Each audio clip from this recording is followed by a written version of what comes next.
అంటే కౌరవులు ఎలా బతకదలిచారు? ధర్మం గిర్మం నాకేం జాంతానయ్య అన్నాడు ఆవిడు దుర్యోధనుడు. జానామి ధర్మం నచమే ప్రవృత్తి.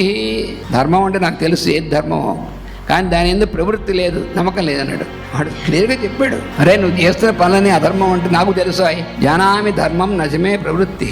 ధర్మం ఏమిటో నాకు తెలుసు, కానీ నాకు దాని ఎందుకు నమ్మకం లేదు. I don't believe all these things non sense అన్నాడు. జానామి అధర్మం నచమే నివృత్తి.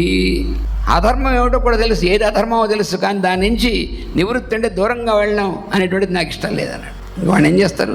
నాకు అధర్మంగా ఉండంగానే ఇష్టం, ధర్మంగా ఉండడం నాకు ఇష్టం లేదు, నమ్మకం లేదు అని చెప్పాడు. కాబట్టి వాడిని అనుసరించినటువంటి వాళ్ళందరూ వాడితో పాటు వెళ్ళిపోయారు గోతులు. వాడు తమ్ముళ్ళు మిగిలినటువంటి వాళ్ళందరూ మరి మంచి వాళ్ళు కూడా కొంతమంది మరి వాడు మొహమాట పడిన వాళ్ళు వెళ్ళిపోయారు వాడి వల్ల.